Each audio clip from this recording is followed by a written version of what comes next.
नमस्कार विद्यार्थियों, my self Rajesh Gupta, assistant professor in political science, Babu Shobharam government arts college Alwar. E content की श्रृंखला में आज हम जिस टॉपिक पर चर्चा करेंगे वह है मूल अधिकार। मूल अधिकार पर मैं पहले भी काफ़ी वीडियो डाल चुका हूँ।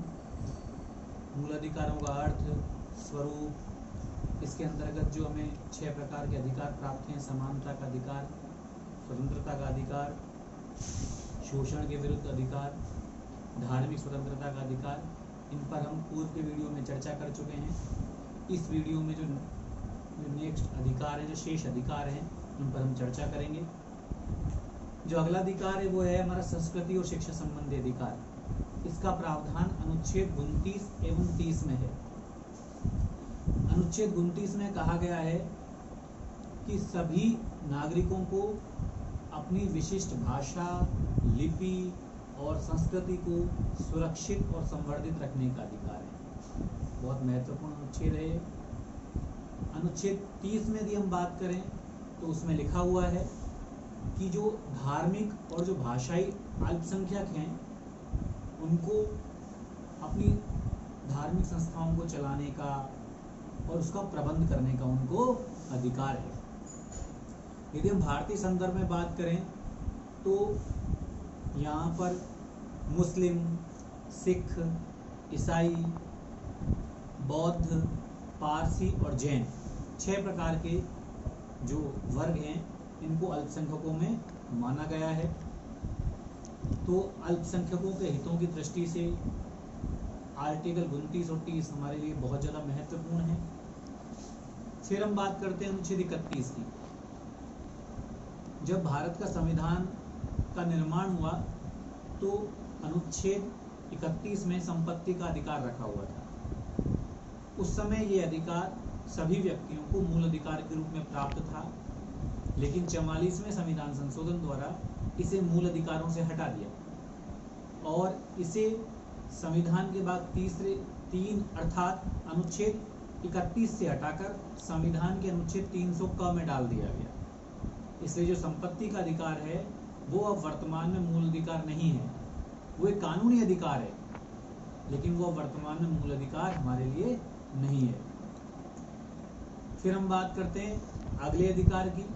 वो है संवैधानिक उपचारों का अधिकार, जिसका प्रावधान अनुच्छेद 32 में है। अति महत्वपूर्ण अधिकार है। हमारे संविधान निर्माता डॉक्टर भीमराव अंबेडकर जी ने इसे संविधान की आत्मा कहा है। इसी से पता लगता है कि मूल अधिकार हमारे लिए कितना अधिक महत्वपूर्ण है।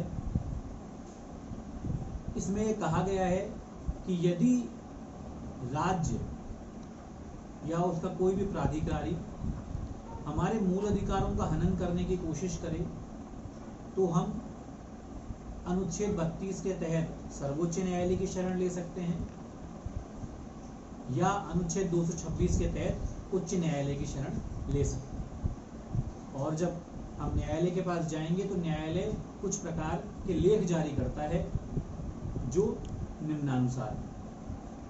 पहला है बंदी प्रत्यक्षीकरण, अर्थात एक लैटिन, इसको अंग्रेजी में हम बोलते हैं हेबियस कॉर्पस। हेबियस जो कॉर्पस है वो लैटिन भाषा का शब्द है जिसका अर्थ है सशरीर उपस्थित होना। अर्थात इसमें न्यायालय ये कहता है कि यदि किसी व्यक्ति को गिरफ्तार किया गया है तो उस व्यक्ति को न्यायालय के सामने पेश कीजिए और जो गिरफ्तार करने के जो आपने कारण बताए हैं उनको भी हमारे सामने प्रस्तुत कीजिए। यदि उसके पास गिरफ्तार करने के समुचित कारण हैं, जिस अधिकारी ने उसे गिरफ्तार किया है तो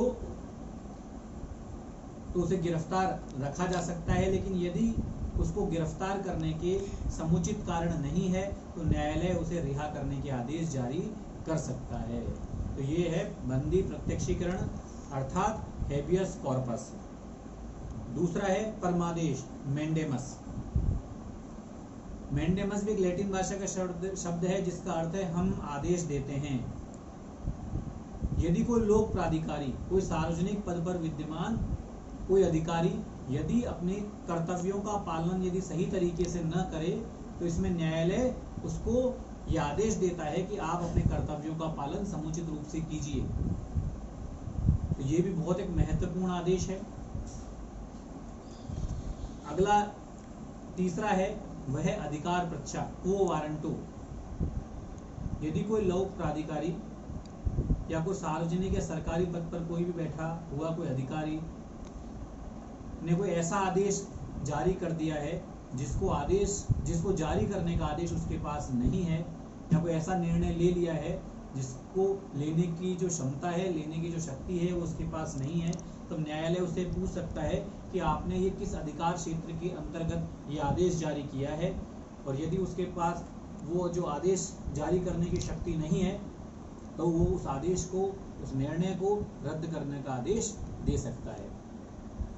फिर है नेक्स्ट प्रतिषेध, प्रोहिबिशन।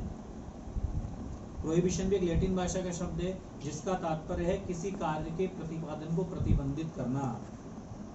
ये न्यायपालिका द्वारा अपने न्यायिक या जो अर्ध न्यायिक जो प्राधिकरण हैं, निकाय हैं, उनके विरुद्ध जारी किया जाता है। अपने उच्चतर न्यायालयों द्वारा निम्न या अधीनस्थ न्यायालयों के विरुद्ध जारी किया जाता है। इसके अंतर्गत ये रिट जब जारी की जाती है जब कोई न्यायालय में मामला विचाराधीन होता है। इसके अंतर्गत उच्चतर न्यायालय अपने जो अधीनस्थ न्यायालय हैं उनसे संबंधित मामले पर अग्रिम कार्रवाई करने के लिए मना कर सकता है। इसका जो प्रयोग है वो न्यायपालिका द्वारा व्यक्तियों के विरुद्ध नहीं किया जाता बल्कि न्यायिक और अर्ध न्यायिक निकायों के विरुद्ध किया जाता है। और जो अंतिम जो लेख है, अंतिम वो है उत्प्रेषण, साल्टोरी। साल्टोरी भी एक लैटिन भाषा का शब्द है जिसका तात्पर्य है मना करना। इसके अंतर्गत भी जो उच्चतर न्यायालय है वो अपने अधीनस्थ न्यायालयों से संबंधित कोई केस को, यदि उनको ये लगे कि ये अधीनस्थ न्यायालयों के अधिकार क्षेत्र से बाहर है, उस केस को वो अपने पास मंगा सकते हैं या किसी एक न्यायालय से उस केस को दूसरे न्यायालय में स्थानांतरित कर सकते हैं। जो उत्प्रेषण की जो रिट याचिका है वो जब जारी की जाती है जब न्यायालय ने अपना निर्णय दे दिया हो। इस प्रकार उत्प्रेषण की जो रिट याचिका है वो निर्णय देने के बाद जारी की जाती है, जबकि प्रतिषेध में जो रिट याचिका है वो जब जारी की जाती है जब वो मामला न्यायालय में विचाराधीन होता है। तो ये फर्क है प्रतिषेध में और उत्प्रेषण में।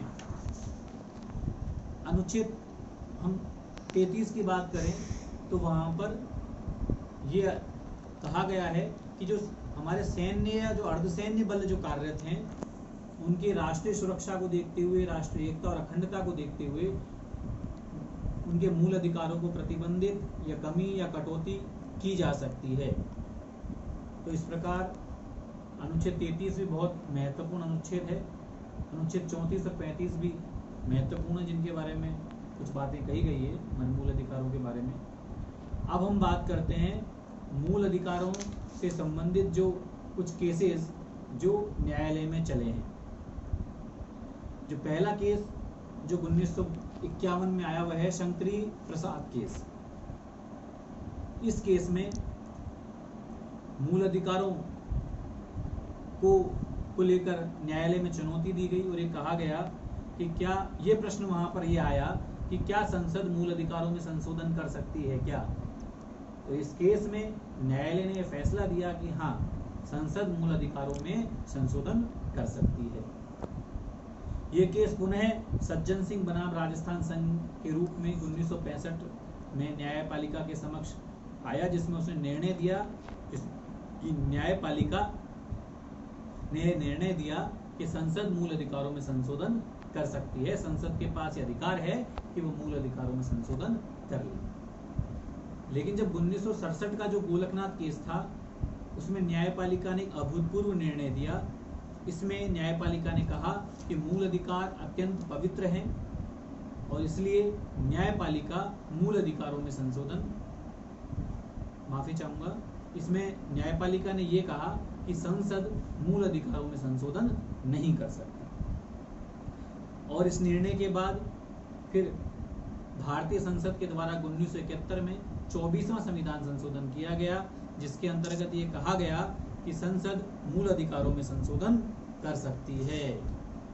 इस केस को पुनः केशवानंद भारती केस में न्यायपालिका के समक्ष चुनौती दी गई और ये बहुत एक महत्वपूर्ण केस था और इस केस को मूल अधिकारवाद भी कहा जाता है।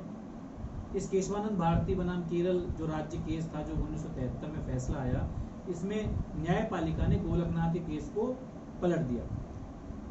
इसमें न्यायपालिका ने कहा कि संसद मूल अधिकारों में संशोधन कर सकती है, लेकिन उन्होंने एक बात इसमें जोड़ दिया कि संसद मूल अधिकारों में संशोधन तो कर सकती है, लेकिन उसके मूल ढांचे को नहीं बिगाड़ सकती है। तो यहाँ पर मूल ढांचे का जो प्रश्न है वो भी आया।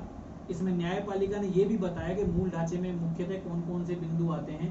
उन्होंने बताया कि जो संविधान की सर्वोच्चता, संविधान का लोकतांत्रिक और गणतंत्रीय स्वरूप, धर्मनिरपेक्षता, शक्तियों का पृथक्करण, संविधान का संघीय स्वरूप इत्यादि, ये कुछ ऐसे हमारे आधारभूत तत्व हैं जिनमें संसद संशोधन नहीं कर सकती।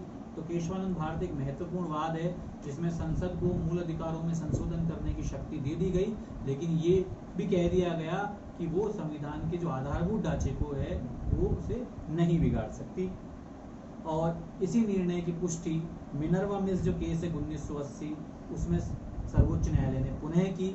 इस प्रकार वर्तमान में संसद मूल अधिकारों में संशोधन तो कर सकती है, लेकिन उसके आधारभूत ढांचे को नहीं बिगाड़ सकती।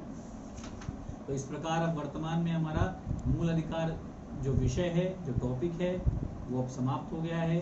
मूल अधिकार विषय पर मैंने कई वीडियो आपको YouTube पर भेजे हैं, आप उन्हें देखें, पढ़ें, समझें।